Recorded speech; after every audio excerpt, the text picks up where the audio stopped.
John Mack with you, the managing director of Morgan Stanley, and they were throwing money at everybody. This was the dot-com boom. And these investment bankers came to me afterwards and said, did you stage your own arrest? I said, you know, if I were that unethical or that smart, I would have done it a long time ago. But that was the only way out for me, was going to jail. Otherwise, it, you know, when the investors came, those guys asked me directly. We had a chief financial officer, and he's kicking me under the table. They asked me, they said, how is this all going to end? I said, how's it going to end? It's going to end with guys in uniforms knocking the door down and dragging me away. And they said, don't say that, don't say that. They're never going to give you any money. But they did anyway, and that's exactly, I knew that, you know, I had witnessed the Tiananmen massacre. I said, what do you do for an honor? I said, I'm in my 20s, I have nothing to lose. I borrowed $50,000 from my father, which is not a lot of money to start a newspaper. You know, that money was gone. We had to be profitable after a month. And I knew it was going to end up with me in handcuffs at best. You know, if I came out with my health and my limbs intact. As soon as you demonstrated that was a profitable business, the Chinese were going to take it away from you. There was no question, and that's exactly what happened. So your detention originally was just an excuse to shut down the newspaper, to take the newspaper, and that's exactly what they did. And then they tried to run it without me, and then they found out, well, wait a second, nobody else knows how to even turn out all the computers. And so, you know, there's Time Out Beijing, there are expat rags. Nobody has dared to make a real newspaper in Beijing from then until now. You were detained in the year 2000. Now, by that time, the U.S. and China had long had a consular agreement that's supposed to give you certain protection. Did you have an opportunity promptly to meet a consular official and get his advice? No protections whatsoever. You know, we were between ambassadors. That's one of the things that a lot of people don't understand. When we leave positions like that unfilled, it's people like me that are the victims of it. There was no U.S. ambassador.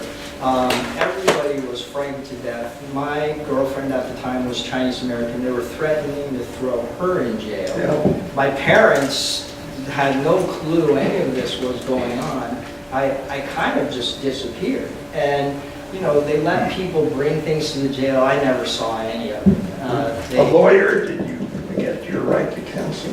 Nothing. I mean, you know, no charge, no, you know, as you mentioned, they're supposed to charge you after 30 days. So your instinct and my belief as well is that's why I got out.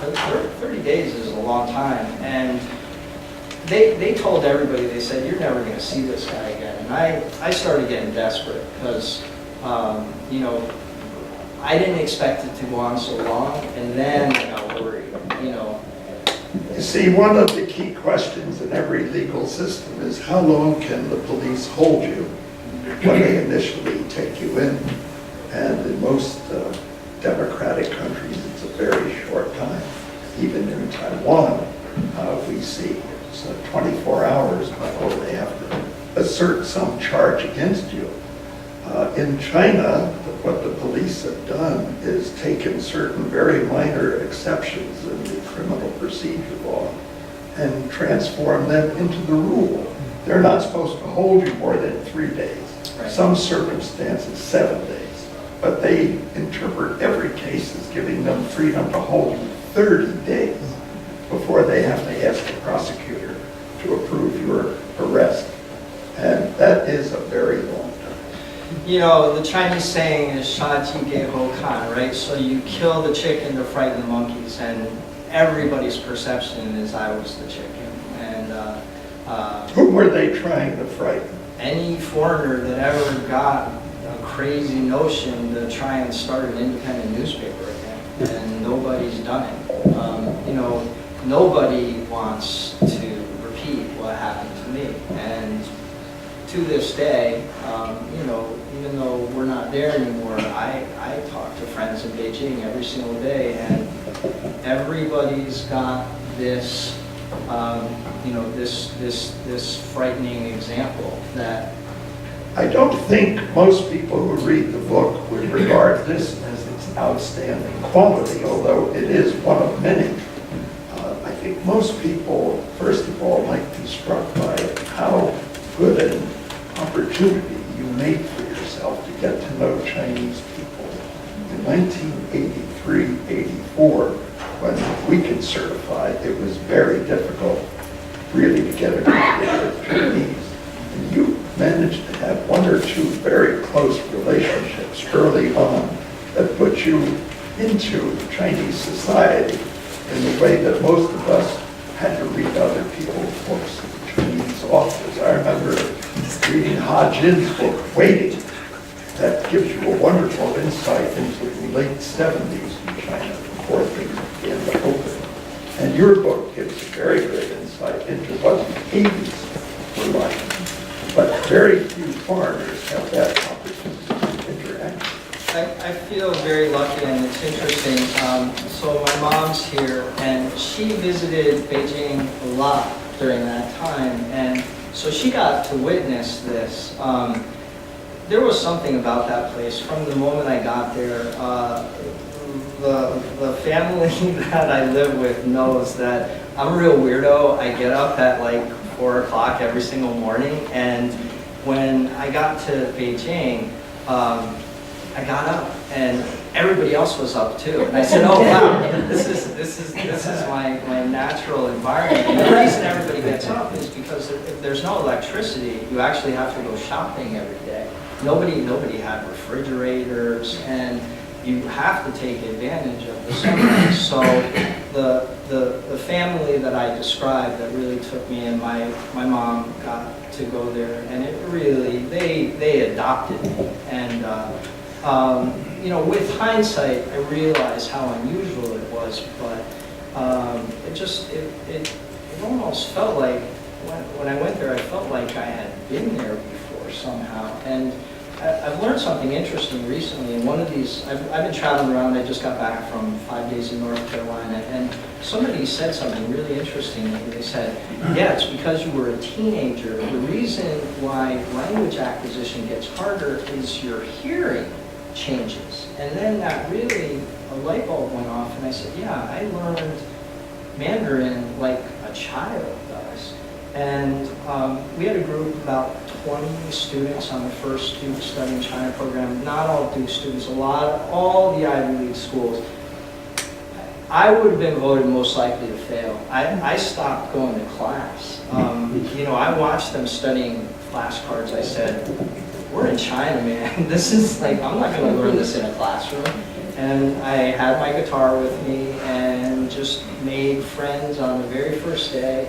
And that's how I learned Chinese, out in the streets. And but at that time, it was certainly not easy for foreigners to meet with Chinese and to be as close as you were to them. You showed an extraordinary ability that the rest of us, especially those of us who were older, we couldn't demonstrate. Oh, absolutely. But from my perspective, it was kind of easy, to be honest, because everybody I met, they never met an American before.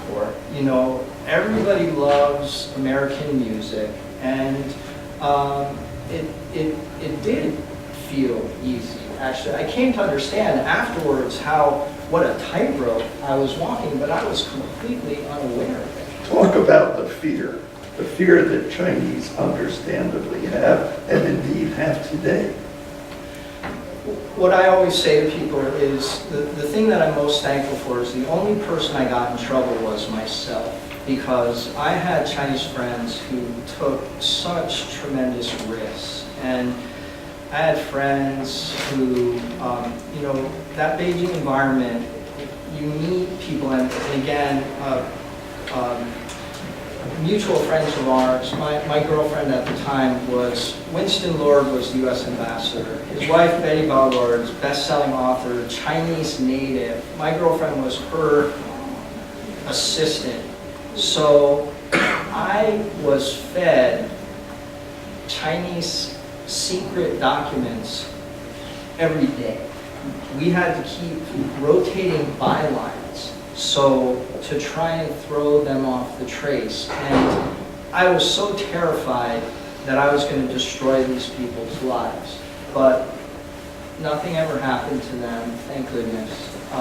Well, you were more discreet than some correspondents. I remember when Fox Butterfield published the first American journalist book about the People's Republic in that era, Alive in the Bitter Sea, that he got some people in serious trouble. Actually, some people ask me, the main character is my Chinese friend, and people ask why are there no photographs of him, and the answer is he doesn't want his photograph in a book like this. I have a lot of Chinese friends that can't have anything to do with me because they're really frightened that it could still get them in trouble.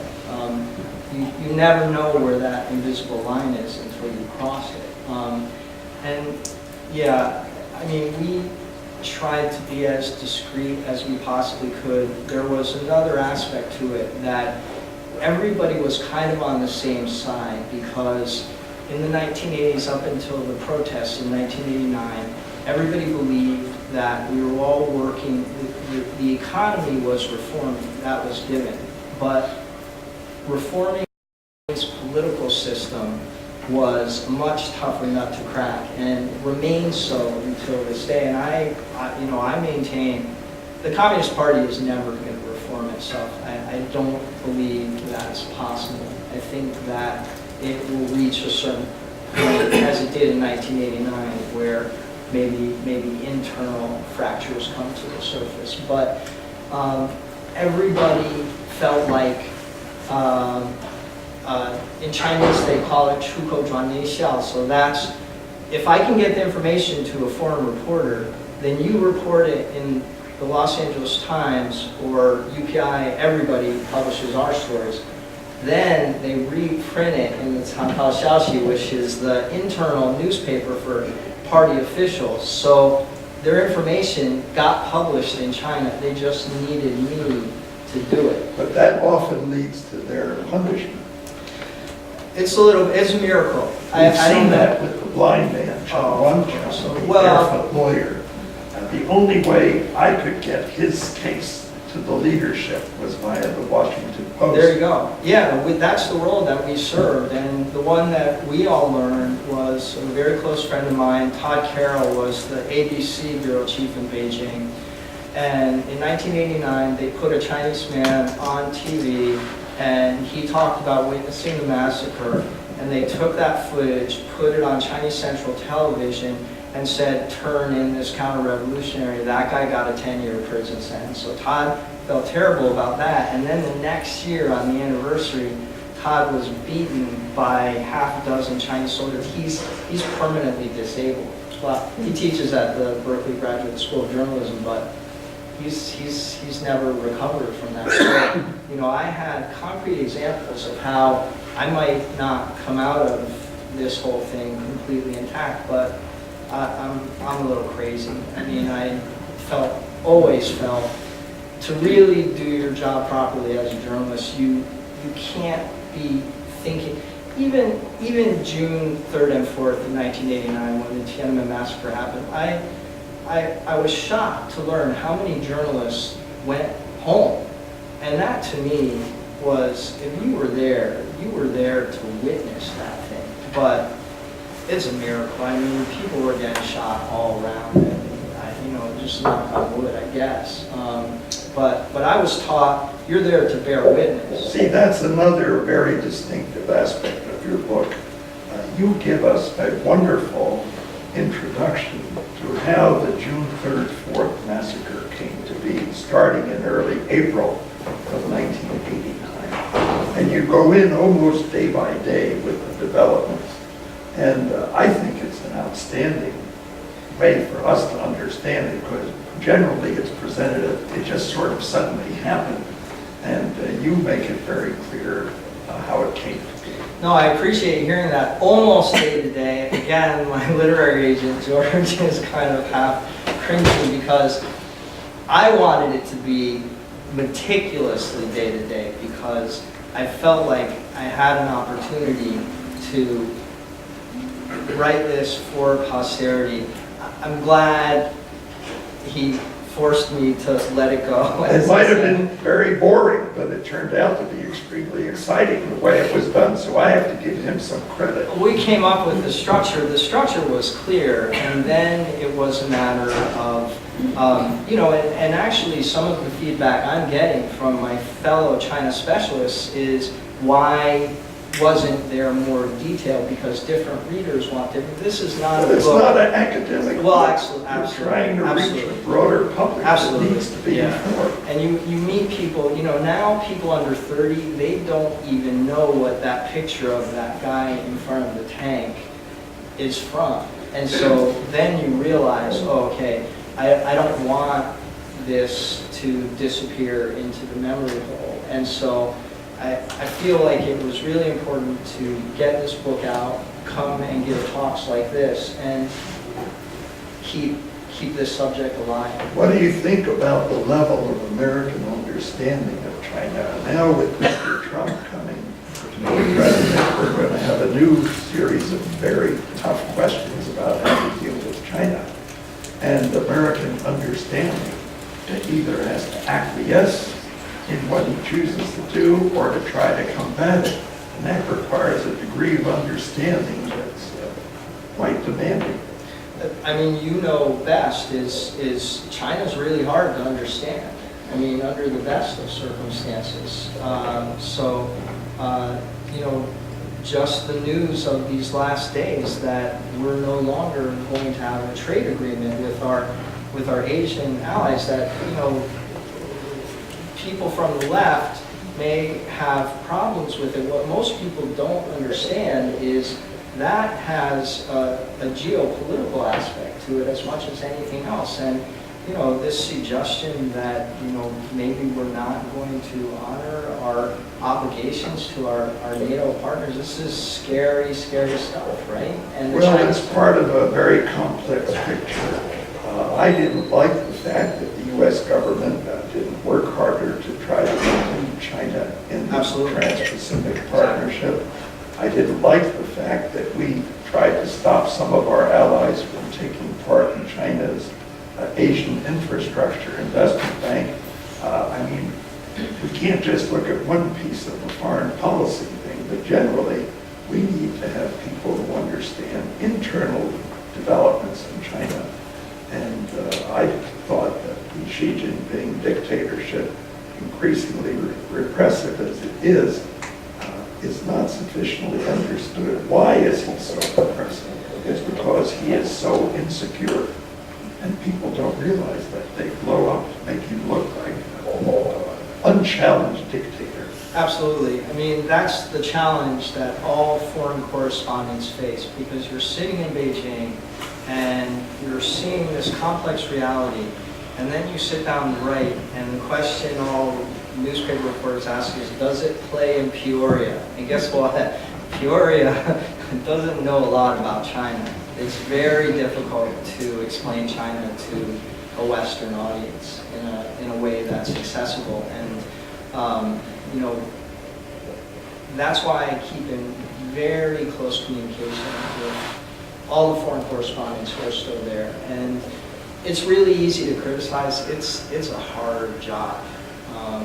Never mind you're being followed. You don't want to get people in trouble. Actually, it's not even in the book. That wasn't the first time I had been in a Chinese jail. The first summer I was there, I took the train to Chengdu, which is the furthest west you can go, bought a long-distance bus ticket, and then kind of asked myself the question, I wonder how you hitchhike in China. And it turns out, you just go stand on the side of the road and point at your face. And I hitchhiked across Tibet my first summer. I got to Kangding, and I was sleeping outside, and the cops took me, they put me in the jail cell, and then they opened the door and they said, when I wake up in the morning, I don't want to see you again. I don't care where you go. You just don't be here, And people say, oh, that's illegal. You get out into the countryside and they don't, there's a Chinese saying that actually the rules from Beijing barely leave Beijing. And you get into these local areas and they can do anything they want. They don't want any trouble with the They just want you